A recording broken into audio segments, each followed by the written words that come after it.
week's edition of the Horror Debate. I'm Michael Mandy, and he's Rowdy Jeff. Papa, here I am. How you doing, people? Thanks for coming back this week. We have a special this week, and it's all about Amityville. We love that house, don't we, Mikey? Yes. I'd buy that house. I'd buy it in a second. It's for sale. I remember I sent you the link. Yeah, that's right. And it was right there next to the water and everything. I've always wanted to live Cool next to the water. boathouse. I would so buy that house, except I don't want to live on the East Coast. Yeah. Well, plus also we need like what, $3 million? Is that how much it is? I think so. Are you kidding me? I sent you the link. I didn't look at it too good. I didn't check I've the been price. to the house. I've been to the house. Have you? Shows you how sick and twisted I am. Well, you've been to the, what other house was it? You went to, I've been to a lot of oh, creepy the Psycho. The Psycho house, right? Didn't you go there? What was the place out on that road, you know? On the Universal Studios tour? No, you took a picture standing out, you were truck driving, and you took a picture standing out in front of this place. There was like a phony house that they used, and then they took the phony part down. Salem's Lot. Salem's Lot, Salem's that's what Lot. it was. Yeah, I went up there to Salem's Lot. It was very cool.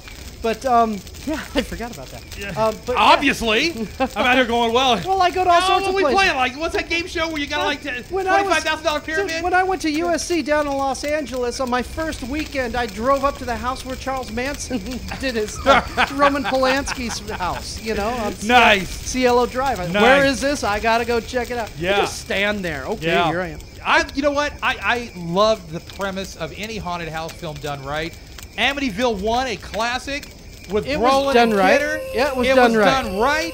Amityville 2 wasn't done so right. No, it wasn't. Amityville 3 shouldn't have been done. No. 3D, nonetheless. This is what we're doing. Amityville 3D was done in the year when everybody started doing 3D movies. You had Jaws 3D. Yeah. You had Friday the 13th 3D. Yeah. You had this in 3D. I even saw a really crappy Italian cowboy film called Comin' At Ya in 3D. Coming at you live. Was it a Tesla album? Oh, no, it was just a crappy cowboy movie in gotcha, 3D. gotcha. I also saw a Japanese film called Dynasty where these Japanese Or in guys, Australia, they say Dynasty. Yeah. Okay. These guys, get this Japanese chopsaki movie. These guys got these giant metal meat hook-like things on a chain, and they swing it over their head and throw it at the camera, and the jaws come chunk right out at you. And then when they pull it, it slices the head off, and they pull it, and that person's head goes flying like 20 feet in the air. Nice. That's beautiful in 3D. Nice. I love those Japanese unfortunately, chopsaki watching Amityville 3D in 2010 without the benefit of 3D. I saw this in the movie theater in 3D. I'm sorry. I actually paid my $5 I'm to see sorry. this movie. You know, and it never grabbed me. You know what grabbed me, though? Who? What's her name? You know, yeah, exactly. Lori Loughlin. Yeah. Let me tell you something. That chick was hot. I think she was born hot. She was so young in this movie. And you want to know who else was young in this movie? Did you notice who Meg her friend? Ryan. Her friend is Meg Ryan. Yeah. So as soon as I saw those names pop up, I was like, yeah. So I'm gonna watch this, right? And it got halfway through it, man, and I'm like, oh, it's so bad, This you is know? bad. It's too bad too, because you hate to see a franchise that starts out so right suddenly goes so wrong. Well, the reason why is because it was only a one-shot deal. Yeah. Okay, they pushed it for 2. I can understand doing the prequel. Right. But here's the thing. I remember seeing this in the theater because I remember when the movie started, the first thing I see is the house is backwards. Yeah. They're walking in on the left side Right. instead of the right side. Why You're is it backwards? absolutely right. And then the next thing I remember seeing going, wait a second. In the second movie, which is supposed to be the first movie, the house blows up at the end. Yeah. Then we've got James Brolin and Margot Kidder walking. Wait a second. Didn't the house blow up at the end of part 2, which was really the insurance. Insurance had and it then rebuilt. Sure. here it is. Now it's part 3. It's built again. Yeah. But it's built backwards. And I'm going, wait a second. And then the house blows up again. Insurance. State Farm is on your side, buddy. You know what? I think the ghosts like a good neighbor. I think the evil ghosts at that place only bought the rights to one floor plan. Yeah. So that's why sorry, copyright issues. We can only rebuild the house. Right. Replacement cost. That's it. We have to build it the same way. Yeah. Complete with jacuzzi in the basement. I mean, it could have been set up good because that was a cool jacuzzi in the basement. The dad of Lori Loughlin buys the house. He is living in an apartment. He wants to get a bigger place. He buys the place, and of course, stuff starts happening. But At least the makers of this movie admitted right off the bat, this is totally made up and it's totally BS Yeah. and everything. The first movie, they said, oh, it's based on a true story. Yeah. And then found out, no, it really wasn't. Yeah. The second one really was based on a true story up until about the 50-minute mark. Yeah. Because... Then they went nuts. Yeah, Rodney DeFeo didn't turn into, some sick, twisted guy running around. Come on. By the way, he was just on TV about a week ago giving an interview.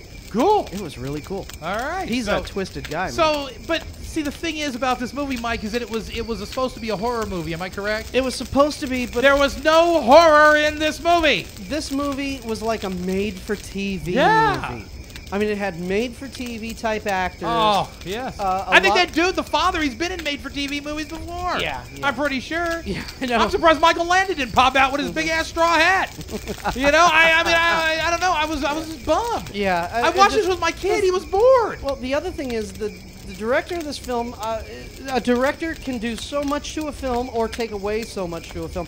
When scary stuff was happening, Yeah. there was no music, no build-up, no tension, no nothing. All it was just someone walking up the stairs, totally Yeah. quiet, and all of a sudden, oh, the door closed on its own. Yeah. I'm going to move to the next room. I saw Jason that and was it. Grant. They ran right through the hall and said, "Oh, did you hear that?" Yeah. And they looked at each other. Oh, that was our camera guy. Yeah. No, Oh, okay, that yeah. But no, seriously, There was nothing really. Yeah, there's okay. no scariness here. I mean, okay, he hears, the main guy hears some noise upstairs. He goes upstairs, oh, the water's on. So he's underneath it. Meanwhile, then all of a sudden the walls start moving towards him. Then the trash compactor. I expected to put the little Yeah. pole up He's- there. Yeah, but the thing is, You know. he doesn't notice it. Then he turns it off, he stands up, the walls are back to normal. Yeah. What was the motivation?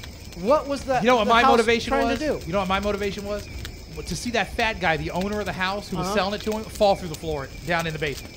That gave me motivation to finish the film. Yeah, that was the scariest part of the That movie. was the scariest part of the movie. Here's the other scariest part of the movie. Again, total silence. His partner, female friend, whatever, is visiting him. The doorknob comes off of the door. Okay, happens in this house all the time. So she opens up the other door, and a fire extinguisher squirts in her face. That happens too. And then it cuts away to him in an elevator, clear across town in Manhattan, and the elevator goes up and down.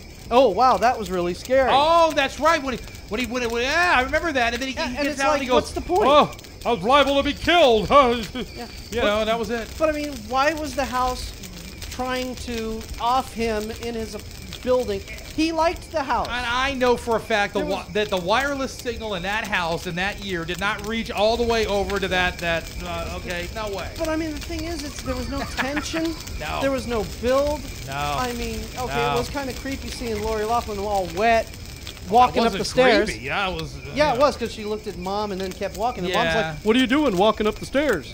You know, anytime but- she's wet and walking up the stairs, fine with me. Okay, let me just lay that down right now. But you see my point. There was Yeah. no tension. There was no danger. The biggest danger they had was when the lady was driving the car and there was that fly on the end of the long, skinny stick shaking in front of her Yeah, face. yeah. And she's trying to swat it, but you could see the stick. Yeah. Here's the secret, guys. We're smart enough to know if you don't see the stick above the fly, it's really below the fly. Come on. Yeah. And it was just boring. Yeah. I made it through it. My son was asleep by the time I think about halfway through. And that was the most ridiculous looking monster that popped up out of the Terrible. jacuzzi. Seriously, there's a pit in the basement, Yeah. and all of a sudden, in the middle of the movie, all of a sudden, it becomes a jacuzzi. There had No. lights in it, Oh. and it was bubbling, and I was going, I want one Wait a of minute. those. I can explain that. The fat guy fell in and plugged it, and they just covered it up with cement and decided to make it a jacuzzi. Okay, because I did a little backstory there. I did some research. The fat guy's still in there. oh, okay. Okay, just clarify. But didn't he have a heart attack after the bees came You after didn't him? see that. You didn't see that. No. This is, trust me, this is the real story. Okay. Based on a true story by Rowdy. This is, Okay. yeah. Anyways, that was a cool looking jacuzzi. I want one of those. Yeah, that was cool. But we're picking here. We're was stupid. trying to find something to like, and we But don't. there wasn't. It was a boring film. Boring film. The only reason why anyone should watch this movie is to see Meg Ryan in a very young-looking Meg Ryan. Yeah. She's probably, 20 or 21, but she's pretending to be a teenager. Yeah, Meg wasn't as hot as Lori, though. No. Lori's hot. Oh. That's the only reason to see this And movie. you know what? Even Lori couldn't save it from getting a bomb. No. This is the bomb. Yeah, this movie's just boring as hell. Yeah. Don't just skip it. Skip Bomb. it. All right, I'm Michael Mandy. He's Rowdy Jeff. Are we going to do part 2? I hope not. Maybe. We got 1. We got 3. Hey, I'll tell you what. If y'all write in and you say you want part 2 done, all right, we'll sit through part 2 and do it for you. Because you demanded it. Yeah. We're getting on the boat with this thing, Mike. This is good. I got to start sending out mass emails. Yeah, you know, you demand it. Get it to your city. Yeah. Get it to the horror debate. Yeah. So, all right, I'm Michael Mandy. He's Rowdy Jeff. We'll talk to you next week at the Horror Debate.